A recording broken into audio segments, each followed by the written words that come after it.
السلام عليكم ورحمة الله.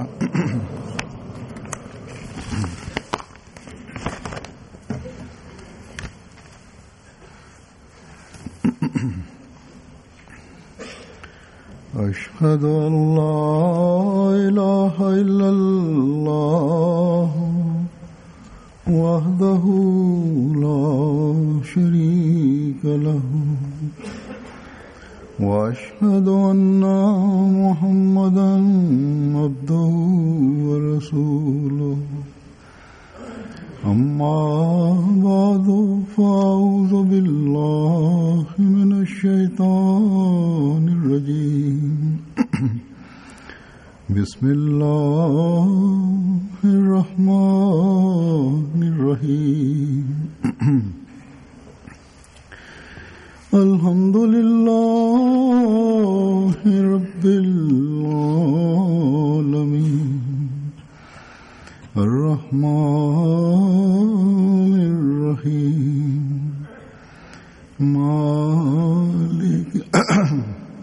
مالك يوم الدين إياك نعبد وإياك نستعين اهدنا الصراط المستقيم صراط الذين أنعمت عليهم غير المغضوب عليهم ولا الضالين. इस वक्त मैं हज़रत मुस्लिम मऊद होके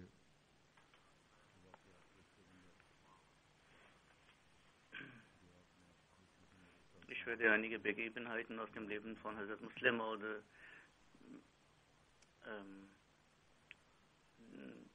die der Hazrat Muslim Maud über den verheißenen Messias beschrieben hat und überliefert hat. Der heilige Prophet Muhammad sallallahu alaihi wasallam und der Respekt für ihn, wie war die Reaktion des verheißenen Messias darüber schreibt Hazrat Muslim Maud, der verheißene Messias al-Islam, er spricht diese Geschichte mit Lekram an, war in Amritsar oder Lahore am Bahnhof und Lekram kam zu ihm. Er grüßte ihn mit Salam.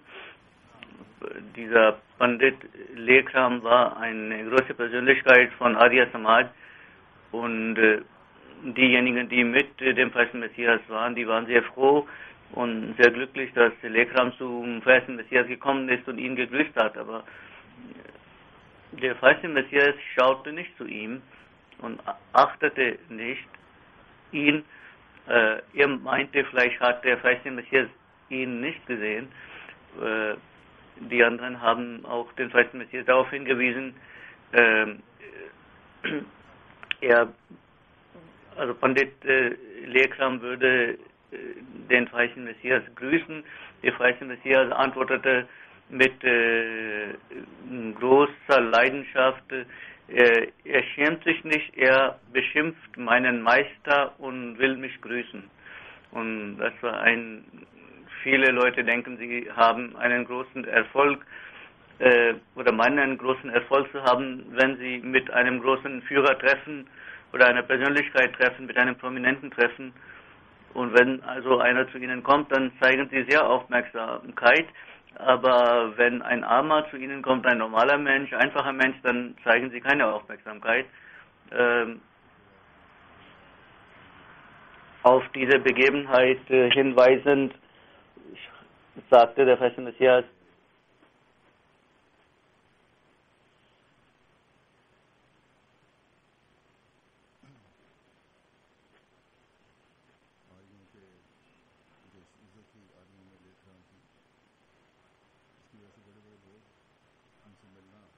Lekram war sehr respektiert unter den Aryas und große Persönlichkeiten achteten sich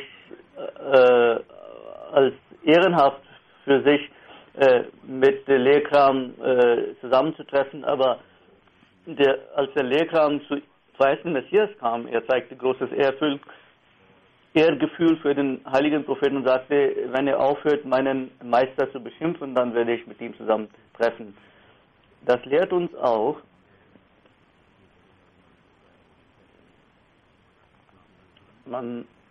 jemanden deswegen zu grüßen, weil er prominent ist, ist nicht richtig, sondern man sollte jeden als Menschen respektieren und achten.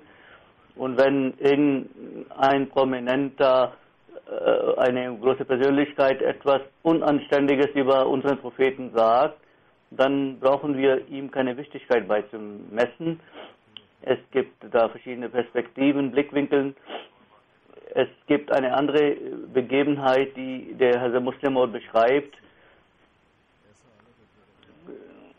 Hazrat Mirza Sahib, der verheißene Messias, behandelte seine Kinder auf hervorragende Weise und man konnte nicht vorstellen, dass er jemals seinen Kindern gegenüber zornig sein könnte.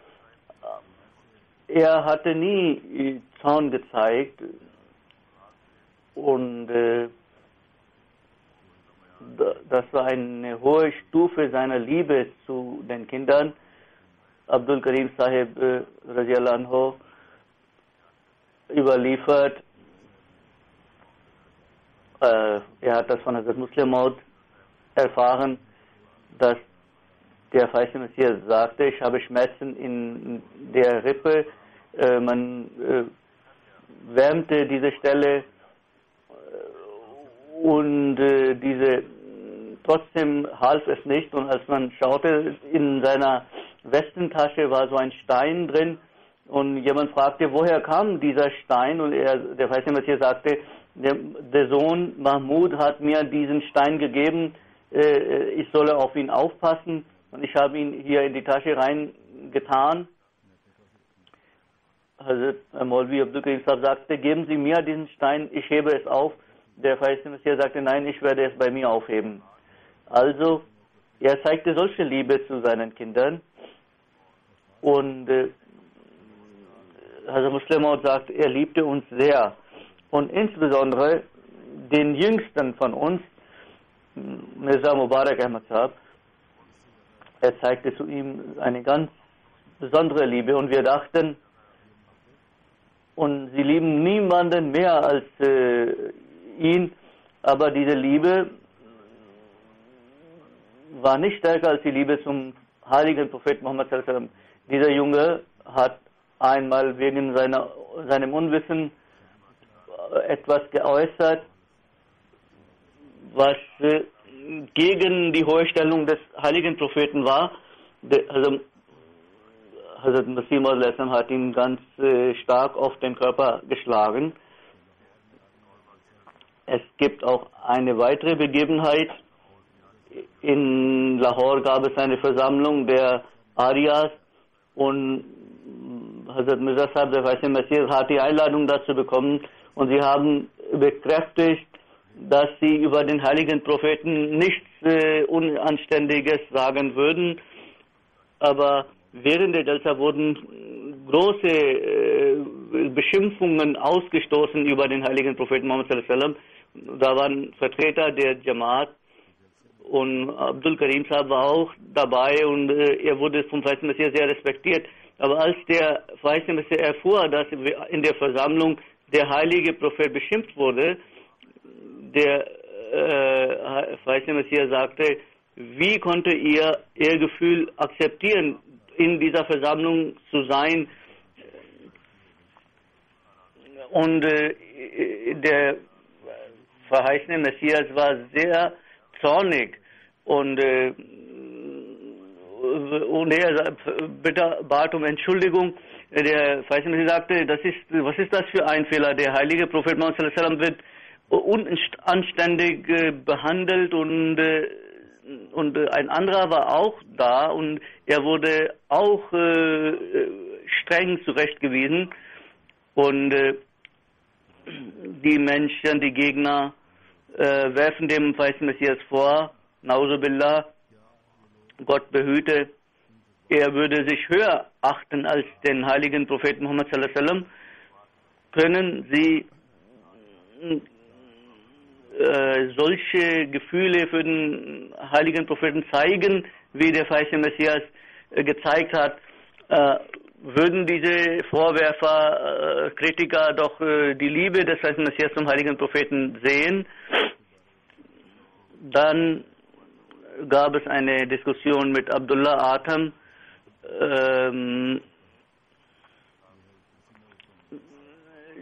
Das Buch Jang-e Muqaddas, das war eine Debatte des verheißenen Messias, als der verheißene Messias bekundete, der Messias zu sein und der erwartete Messias zu sein, und die Mullahs hatten bereits bekannt gegeben, der verheißene Messias sei todeswürdig wegen dieses Anspruchs, und die Stellung, die heute die Jamaat hat, die gab es damals nicht, und heute, wo es wenig Ahmadis gibt in bestimmten Gegenden, so erging es der Jamaat damals, ja. Ein Nicht-Ahmadi will eine Debatte führen, mit den Christen führen, und also dieser Nicht-Ahmadi lud den verheißenen Messias zu dieser Debatte ein, und er bat den verheißenen Messias da zu kommen, und er stand sofort auf. Er sagte nicht, die Christen seien uns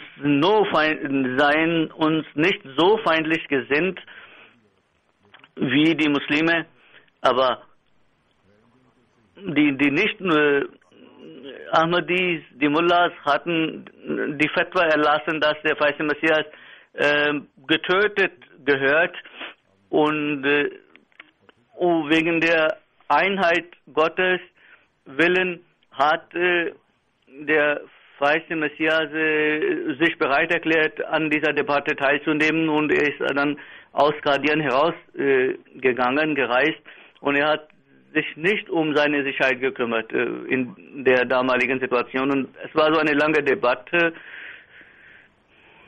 und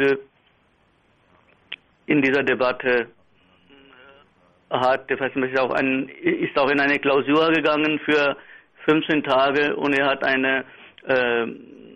einen Standard festgestellt und hat eine Prophezeiung gemacht, und über diese Prophezeiung sagt der verheißene Messias: Heute ist mir eröffnet worden, dass als mit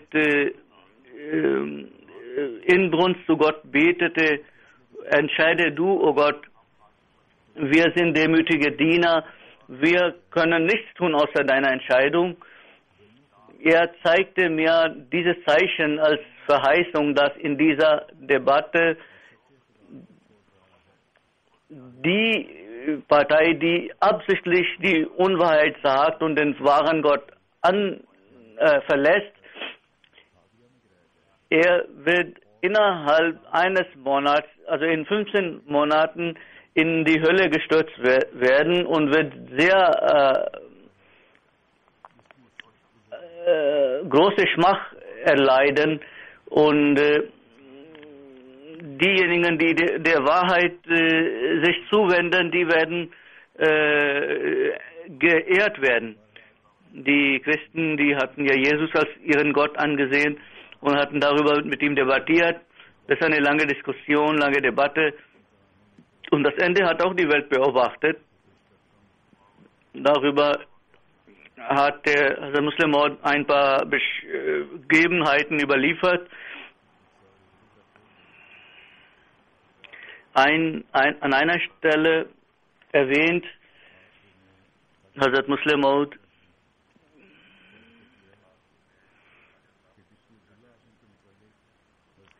er hat Bezug genommen auf Khwaja Ghulam Farid Sahib Chachana Sharif. Der verheißene Messias hat eine warnende Prophezeiung bekannt gegeben. Als der Zeitpunkt dafür vorüber war und der Atem nicht starb, die Menschen, die äußerlich schauten, die haben gesagt, die Prophezeiung hat sich als falsch herausgestellt. Und bei Nawab von Bahawalpur haben die Menschen angefangen auszulachen und dass der Atem immer noch leben würde. Und in diesem Darbar war auch Chachran Sharif Ghulam Farid und Nawab war sein Anhänger. Auch dieser Fürst sagte auch, die Prophezeiung von Mirza Sahab hat sich nicht bewahrheitet und Khwaja Sahab sagte voller harscher Worte, er sagte, wer sagt, Atem sei lebendig, ich sehe seine Leiche. Und der Feiste Messias hat das Hazrat Muslim hat das überliefert. Es gibt Menschen, die lebendig sind äußerlich, aber in Wirklichkeit tot sind. Und es gibt Menschen, die äußerlich tot sind, aber sie sind lebendig. Diejenigen, die auf dem Weg Allahs ihr Leben hingeben, sie sind lebendig. Aber viele, die äußerlich lebendig sind, sie sind in den Augen der spirituellen Menschen tot.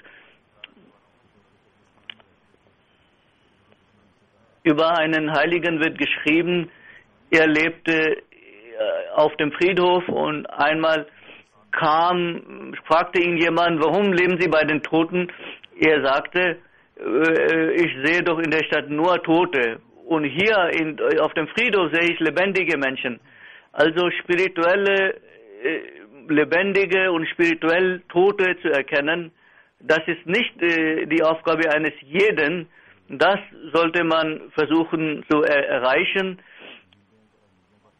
wenn man einen spirituellen Blick hat, dann kann man diese Unterscheidung machen und jeder von uns sollte versuchen, dies zu erreichen, diese Fähigkeit zu erreichen.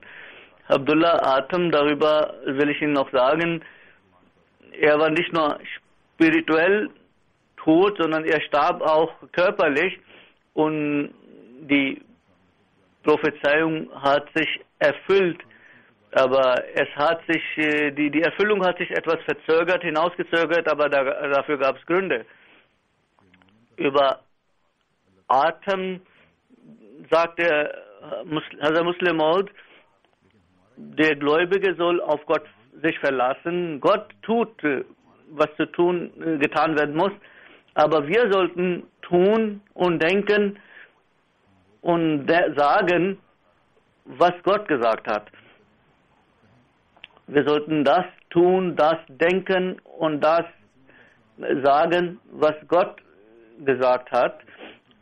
Der Feiste Messias al-Islam hat diese Prophezeiung gemacht über Atem und die Frist abgelaufen war. Hazrat Muslim sagt, ich war 6 oder 7 Jahre alt. Ich kann mich genau daran erinnern, in Qadian gab es einen Buchladen und daneben stand ein Auto oder ein Motor, also da pflegte Hazrat Khalifa Awwal Koran zu lehren oder die Kranken zu behandeln. In den letzten Tagen hat der Khalifa Awwal, Hazrat Maulvi Nuruddin, dort Kranke behandelt, also seine medizinische Praxis gehabt. Dort hatte der Feiste Messias eine Druckerei und wo Hazrat Khalifa Awwal seine Praxis hatte,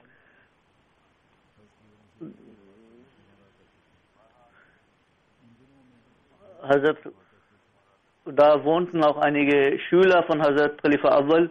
Damals waren es sehr wenig Leute, deswegen diejenigen, die dort kamen als Besucher, sie wurden zu den Schülern von Hazrat Khalifa al-Masih Awwal und das war die Schule und Hazrat Khalifa Awwal war der Lehrer. Außerdem gab es keine andere Schule, die Menschen waren seine Schüler und waren auch Diener der Jamaat. Und ich kann mich ganz genau erinnern, und ich war ganz jung, als die Frist für die Prophezeiung des Atem vorüber war. Ich war 5 oder 6 Jahre alt. Ich kann mich genau erinnern. Ich konnte das nicht verstehen, weil ich sehr jung war. Aber heute kann ich das verstehen und nachvollziehen. Als der letzte Tag war für den Ablauf der Frist, dort gab es so viel Geschrei und Menschen haben gebetet dafür, Atem möge sterben. Aber dann gab es Gebetszeit. Der verheißene Messias leitete das Gebet und nach dem Gebet setzte er sich zu den Leuten. Ich pflegte nicht regelmäßig an diesen Sitzungen teilzunehmen, aber manchmal beteiligte ich mich daran und an dem Tag blieb ich sitzen und die Menschen, die weinend gebetet hatten, der verheißene Messias war erbost über diese Handlung.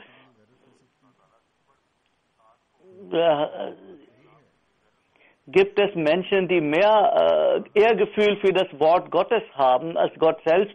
Wenn Gott gesagt hat, dass das passieren wird, dann müssen wir davon überzeugt sein und den Glauben daran haben, dass das passieren wird. Aber wenn wir Gottes Wort nicht richtig verstanden haben, dann ist Gott nicht daran gebunden.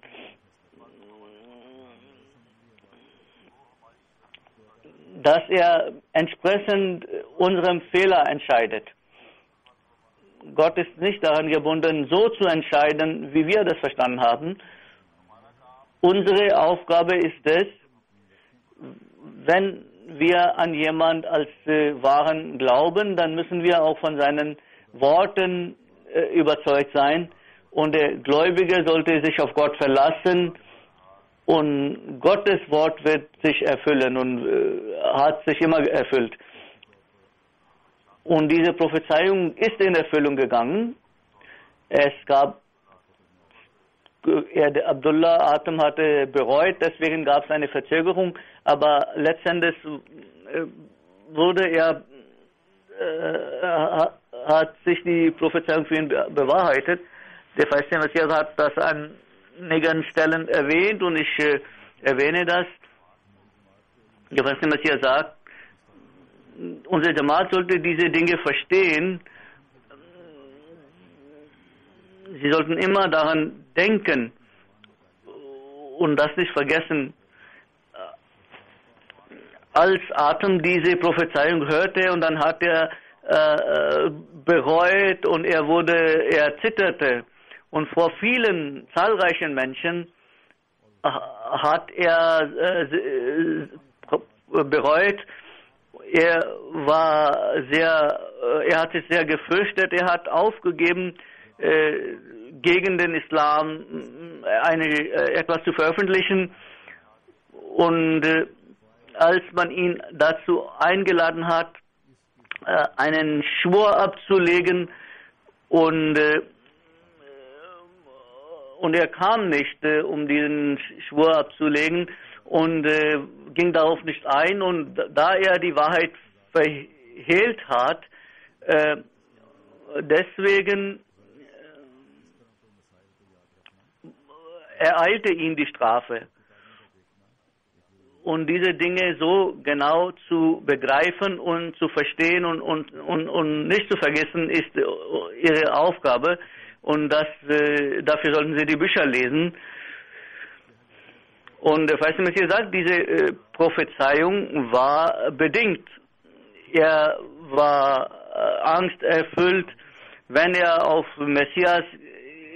an Messias geglaubt hat, dann hätte er nicht unruhig zu sein brauchen, aber er hat die Wahrheit nicht offengelegt. Deswegen hat er einige irregeleitet und deswegen wurde er innerhalb von 7 Monaten aus dieser Welt genommen. Ich verstehe nicht, Warum haben die Menschen Schwierigkeiten in dieser Angelegenheit? Es gibt eindeutige Beweise und diese eindeutigen und starken Beweise werden die Menschen bestraft vor Gerichten. Und in Ibrahim gibt es eine klare Prophezeiung oder eine Offenbarung. Der Verse Messias schreibt bei einer Gelegenheit über die Prophezeiung. Dort steht es, wenn er nicht die Wahrheit sich der Wahrheit zuwendet. Zuvor hatte er den heiligen Propheten als Antichrist bezeichnet und als sich diese Prophezeiung bekannt gab, hat er sofort bereut und er hat gesagt, ich würde den heiligen Propheten Mohammed nicht als Antichrist bezeichnen. Dieses Christ zu sein oder Götzendiener zu sein, reichen nicht aus dafür, dass jemand eine Strafe ereilt.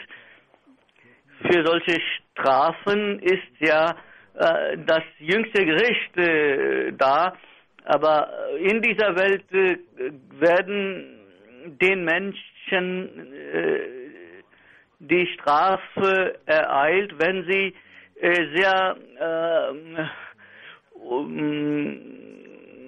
scharfzüngig sind und gegen die Heiligen lästern. Deswegen wurde Lekram hier bestraft. Und wenn jemand solche Bosheiten nicht verbreitet, dann wird man nicht bestraft. Für die Ungläubigen ist das jüngste Gericht der Platz, wo über sie entschieden wird. Und warum gibt es dann in dieser Welt Bestrafung? Dann die Antwort ist, wegen der Bosheiten, die die Menschen hier tun. Bei dieser Debatte haben die Missionare versucht, den verheißenen Messias in eine Falle zu locken und haben gedacht, sie auf diese Weise würden sie den verheißenen Messias in den Augen der Leute herabsetzen können und Gott hat praktisch aber ihren Trick gegen sie gewendet und diejenigen, die Beobachter waren, Zeuge waren, die sagten, die waren sehr nervös danach. Khalifa Awal pflegte zu sagen, ich war Kind, aber bei dieser Debatte habe ich beobachtet, unser Verstand war erstmal sehr beeinträchtigt,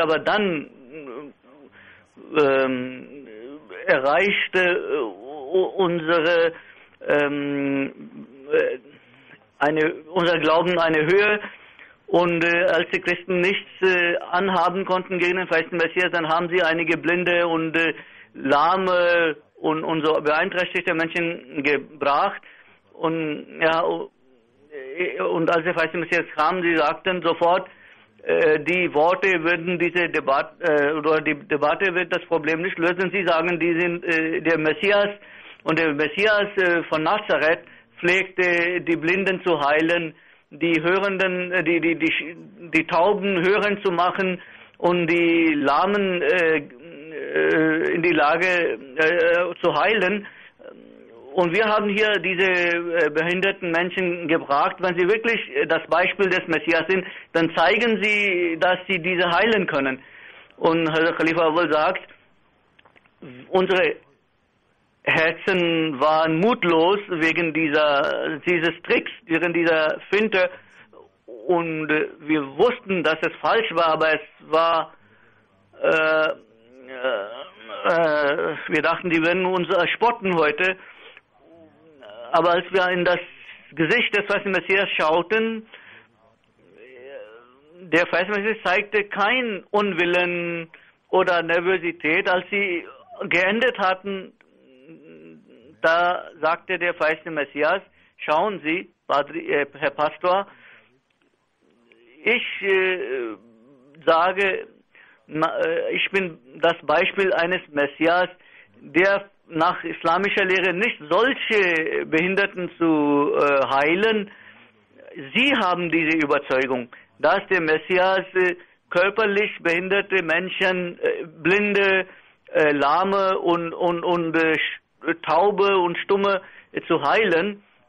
Und das steht auch in Ihrem Buch, dass wenn ihr einem Körnchen gleich Glauben habt und ihr sagt zu den Bergen, dann könnt ihr die Berge versetzen und ihr könnt die Wunder zeigen, die ich gezeigt habe, die Jesus gezeigt hat. Und der verheißene Messias sagte, ich kann jene Wunder zeigen, die der heilige Prophet gezeigt hat, mein Meister, aber wenn Sie nach diesen Wundern verlangen, dann bin ich bereit, die zu zeigen.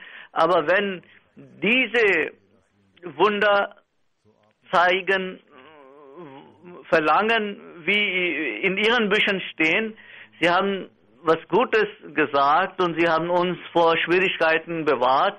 Und wenn Sie einem Körnchen gleich Glauben in sich tragen, dann können Sie doch diese Leute heilen.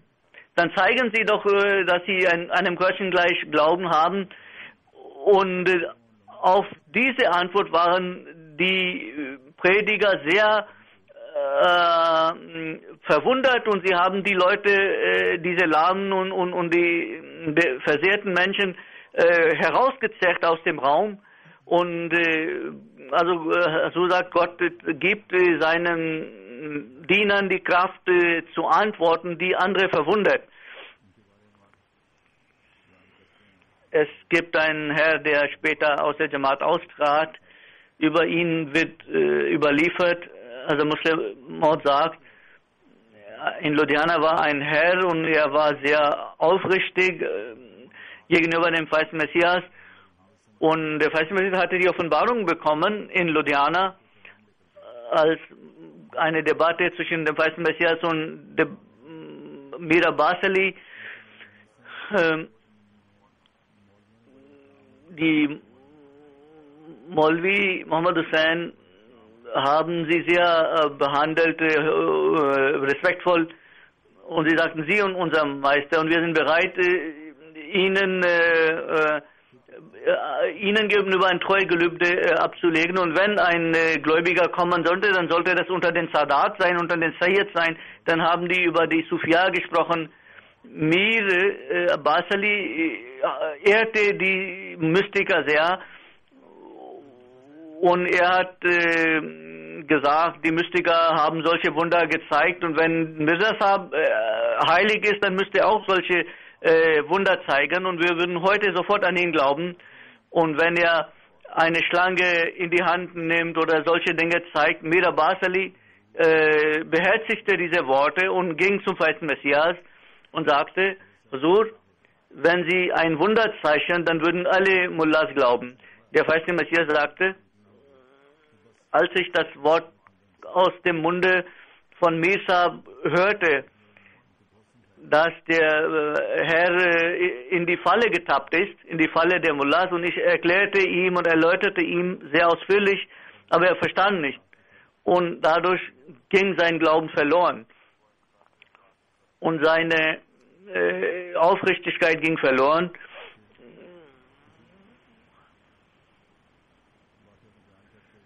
Und über diese Begebenheit, über Mir Basali, der verheißene Messias hatte dieses Wissen erhalten über Mir Basali, dass er gut sei, und der verheißene Messias hat ihn gelobt, aber der verheißene Messias wusste nicht, wie er enden würde, deswegen wusste er nicht, dass er eines Tages die Gemeinde verlassen wird, aber später hat er dieses Wissen von Allah bekommen. Also menschliches Wissen ist sehr beschränkt, nur Gott hat umfassendes Wissen und sein Wissen umfasst alles und niemand kann sein Wissen erfassen und Gott gibt nur so viel, auch den Propheten so viel, wie er will.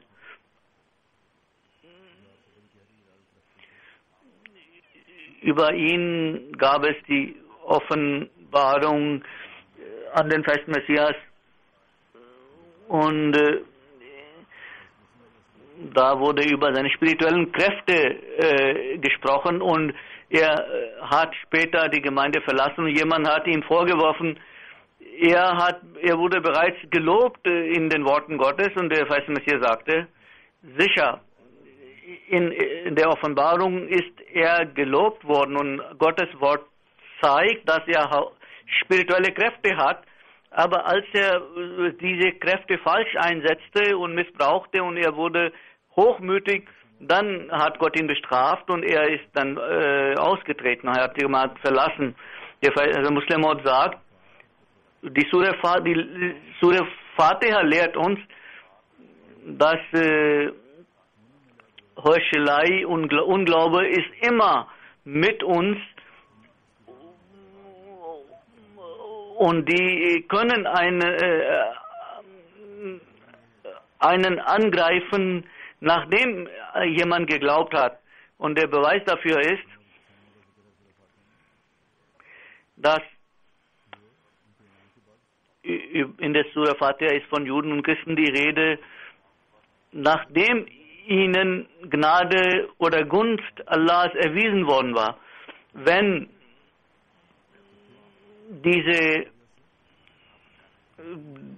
denen die Gunst Gottes erwiesen wird, diese Stellung nicht einsehen und verstehen und nicht dementsprechend handeln, dann wegen ihres Hochmuts werden sie zu den Irregeleiteten oder zu denen, die dem Zorn verfallen. Also das Gebet, das uns gelehrt worden ist, da sollte man immer vor Augen halten, dass Gott uns zu jenen zählen möge, denen Gott Gunst erwiesen hat und dass die bösen Folgen uns niemals treffen mögen. An einer Stelle über das äußerliche Wissen kann man nicht sagen, jemand sei heilig. Und äußerliches Wissen reicht nicht aus, um heilig zu sein. Dann müssten ja alle Propheten falsch sein, weil es gibt ihre Gegner sind ja Wissende, sind Gelehrte.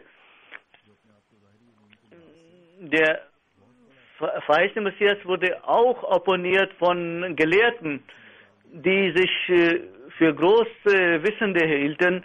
Und Muhammad Hussain Batalvi sagte verächtlich über den verheißenen Messias, Munshi Ghulam Ahmad, ein Kopist, ein Autor, ein einfacher Autor und kein Gelehrter. Und er pflegte sehr froh darüber zu sein, dass er den verheißenen Messias als Munshi bezeichnet hat. Einmal sagte er, ich war jung und Maulvi Sayyid Hassan Amrohi erklärte in einer Sitzung, dass über mich hat geschrieben,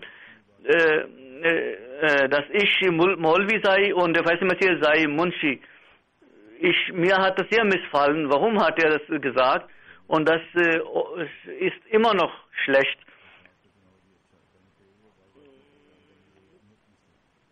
Die Gläubigen, die sollten auch, die an den verheißenen Messias geglaubt haben, über ihn mit guten Worten reden und Gutes erzählen.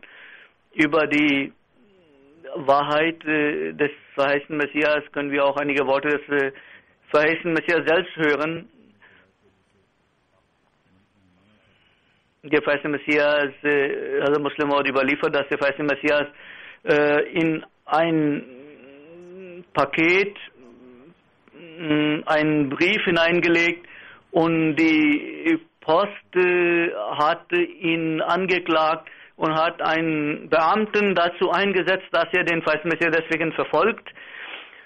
Und der Anwalt des Feisten Messias sagte, es ist ganz einfach, das Paket wurde ja nicht vor den Augen der Zeugen geöffnet und sagen Sie einfach, das wurde absichtlich mir untergeschoben. Der Feiste Messias sagte, das wäre ja eine Lüge. Und der Feiste Messias sagte, egal was passiert, ich würde jetzt nicht lügen und eine Falschaussage machen. Als der Richter ihn fragte, hätte er diesen Brief hineingelegt in das Paket, und der Feiste Messias sagte, ja, ich habe das hineingelegt ins Paket, aber ich kannte dieses Gesetz nicht. Und der Ankläger hat lange darüber geredet, dass er hat in Englisch gesprochen, ich konnte nichts verstehen. Aber der Richter immer wieder Nein, Nein sagte. Und das konnte ich verstehen. Als seine Rede zu Ende war und der Richter sagte, er hat die Wahrheit gesagt und deswegen wird er freigesprochen. Diese Begebenheit haben wir oft gehört. Ich habe oft darüber geschrieben. Aber wir hören das und freuen uns darüber. Aber diese Stufe der Wahrhaftigkeit, die uns der Feiste Messias gezeigt hat, aber diejenigen, die aus Eigeninteressen die Wahrheit verlassen, sie sollten sich selbst überprüfen in diesen Ländern, um Nutzen zu ziehen von Regierungen und von wegen Asyl und wegen Versicherungen, aus Versicherungen Nutzen zu ziehen, wird Unwahrheit gesagt. Und das ist, Sie sollten darüber nachdenken. Und diese Zaubermittel einsetzen, ist das erlaubt oder nicht, darüber wird gesagt. Der Feiste Messias pflegte über Hazrat Abu Huraira zu sagen, dass Abu Huraira, dass er sein Verstand gering war als andere Sahaba. Aber was Wahrheit ist, war, heute gibt es viele Ahadith, die die Christen unterstützen, die sind von Abu Huraira überliefert. Der Grund dafür ist, dass er nicht auf den Kontext achtete und Fragmente von bestimmten Gesprächen einfach weiterleitete, weiter überlieferte, aber die andere Gefährten verstanden den Kontext und überlieferten auch den Kontext mit. Gibt es auch Überlieferungen über den Feisten Messias? Die werden von Leuten vorgelegt, die nicht verständig sind, und deswegen werden auch solche Überlieferungen abgedruckt, die dann Kritik hervorheben. Es wurde einmal Überlieferung abgedruckt, dass der Feiste Messias sagte, man soll auf Bohnen oder auf Erbsen ein Gebet sprechen und zum Feisten Messias bringen, und der Feiste Messias habe diese Erbsen herausgenommen, also praktisch herausgebracht aus Qadien und dort irgendwo in die Erde begraben. Und ich fragte, das steht doch entgegen der Handlungsweise des Feisten Messias. Warum haben Sie das geschrieben? Also der Feiste Messias würde auch solche Mittel einsetzen. Als sie erforscht wurde, jemand hatte so einen Traum gesehen. Und als er diesen Traum beschrieb, dem Feiste Messias gegenüber, der Feiste Messias sagte, erfülle diesen Traum in äußerlicher Form, und etwas, um den Traum zu erfüllen, zu tun, ist was anderes, und etwas als Zaubermittel einzusetzen, ist etwas anderes. Und wenn man den Traum äußerlich erfüllt, dann kann man seine negativen Folgen beseitigen. Und Gott vermeidet es, die negativen Folgen eines solchen Traumes zu zeigen. Dafür gibt es auch Beispiele in den Ahadith.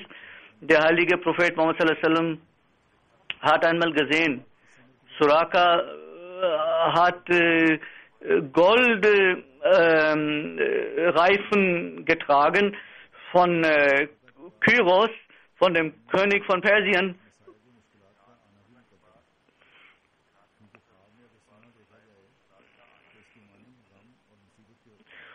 Und wenn man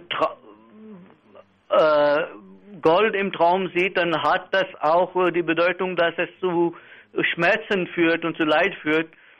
Der Hazrat Umar hat diese Bedeutung verstanden und hat gesagt zu Suraka, es ist aber den Männern eigentlich verboten, Gold zu tragen, aber um dieses Wort oder den Traum des heiligen Propheten zu erfüllen, hat Hazrat Umar Suraka diese Goldreifen tragen lassen und er hat also vermeiden wollen, dass irgendwelche schmerzlichen Seiten dieses Traumes beseitigt werden. Also wenn Dinge ohne Kontext beschrieben werden, dann sind sie auch schädlich. Hazrat Musleh Maud hat in einer Ansprache gesagt,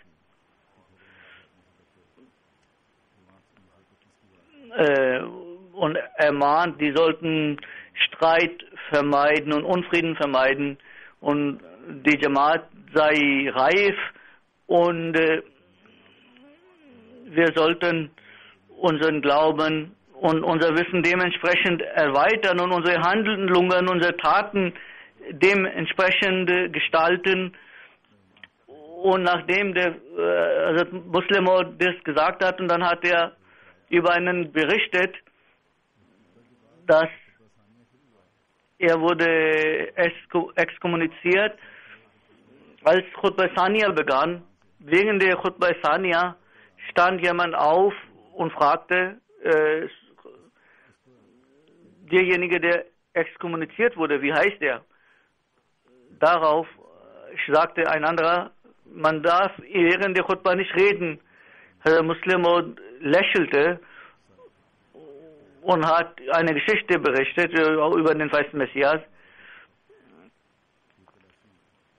Der feiste Messias berichtete über die Durchsuchung wegen der Geschichte von Pandit Lekram. Hat der Polizeibeamte von Gurdaspur eine Durchsuchung bei ihm zu Hause durchgeführt.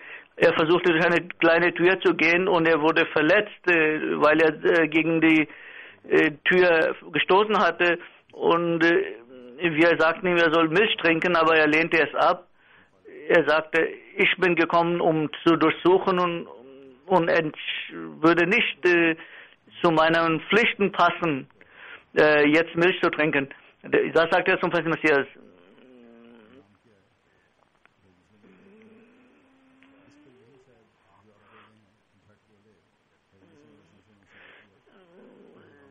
Dieser Herr sagte sofort,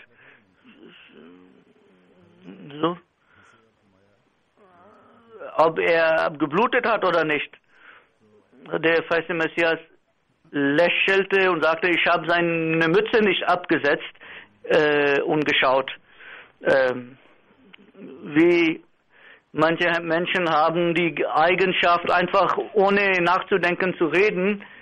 Also während der Khutbah zu reden ist verboten, aber der andere, der laut während der Khutbah gesprochen hat, hat auch falsch gehandelt. Er hätte einfach mit einem Wink ihn darauf hinweisen können oder später darauf hinweisen können. Einmal kam jemand in die Moschee und während des Namaz sagte er Salam alaikum ganz laut und ein Betender während des Gebets sagte Walaikum Assalam und jemand, der neben ihm sagte während des Gebets, also mitten im Gebet sagte er, weißt du nicht, dass man im Gebet nicht reden darf? Also Khutbah ist ein Teil von Gebet, deswegen sollte man auch während der Khutbah nicht reden, es sei denn, wenn der Imam kann sagen, reden, aber andere nicht. Die Kinder sollten auch darauf hingewiesen werden, dass wie im Gebet verboten ist zu sprechen, genauso ist es verboten, in der Khutbah zu reden, während der Khutbah zu reden.